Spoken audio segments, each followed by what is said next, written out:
The most fundamental tool we have in business is the mind. It's our thinking.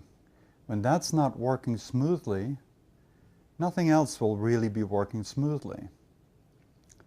Now, how do we know that our thinking isn't working smoothly? There's one indicator that never fails. It's called stress. When you experience stress, you're not dealing with reality in an optimal way. You're having a friction, a war with what's going on, rather than simply seeing how can I improve this. You see the difference? When you have a war with what's going on, then you operate with the mindset of this shouldn't be like this should be different, he shouldn't have said that, and all of those kind of shoulds and these tensions. When you simply look at what is, you can be clear, you can be peaceful, and that can be very dynamic, because then you come to, okay, what do we do now? There's no stress in that. That's a positive challenge.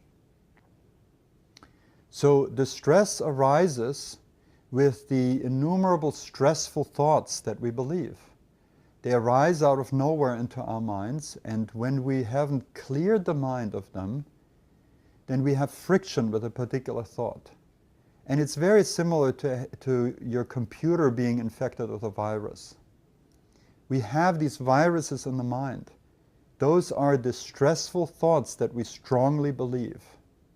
Now, I just said a thought, he shouldn't have done that. It just seems like a very common thought. We have those kind of thoughts all the time, and we believe them. But let's just take a moment to look at that. What are we really saying when we say and believe that he shouldn't have done that? What we're really saying is that the past should have been different. Well, good luck. You see how crazy that is? But we don't notice it because we have inherited our thinking pattern from the society around us, and there are viruses everywhere. I could go on and talk about the craziness of the everyday mind. But I don't need to, because you have an unfailing indicator, and it's stress. When you feel stress, then your thinking is not operating optimally with the reality you're facing. And therefore you're not running your business, you're not conducting yourself in the best way possible. So what can be done? Of course, we can come up with positive thinking, all the approaches of affirmations and so on and so forth, and they work to some extent. But they don't really free you of the virus. They simply override the virus for a little while, and sooner or later the virus will come back and you will believe those stressful thoughts again. This is evidenced by the cycles of tension that we often go through in the pursuit of business or in our family life or anywhere else. So what we can do is we can engage in a highly skilled process called the work of Byron Katie after its originator, and examine the stressful thoughts. Go deeply, really look at them.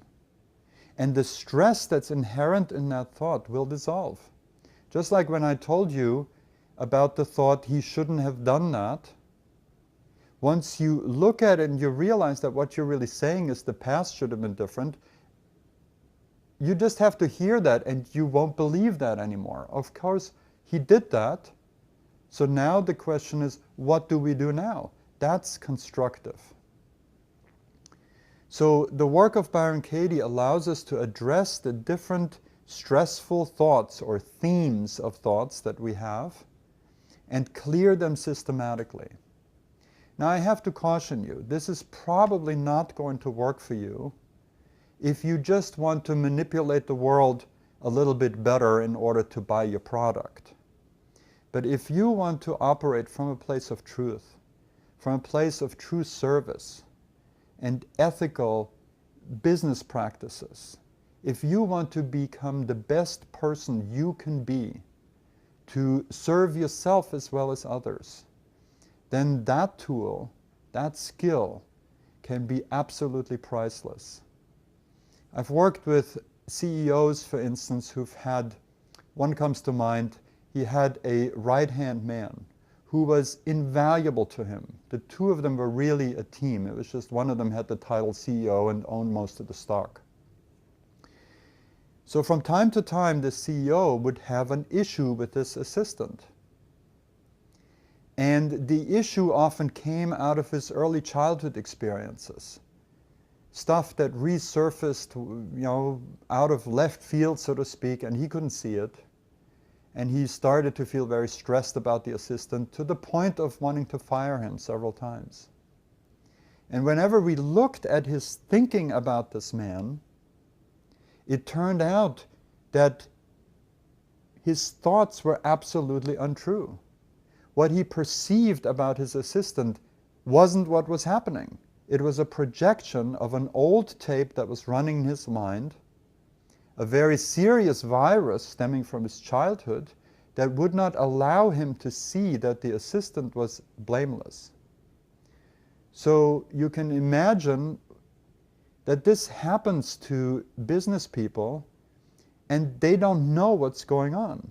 They fire the person and suffer the consequences, the loss of the value of that person, for instance, without knowing that it really wasn't necessary. So looking at your own mind, clearing out these viruses, these dysfunctions that are evidenced by stress, can be priceless in the way you run your business. If you're interested in this approach, please go to www.skills4awakening and click on the business segment of the site. We'd love to hear from you. Thank you.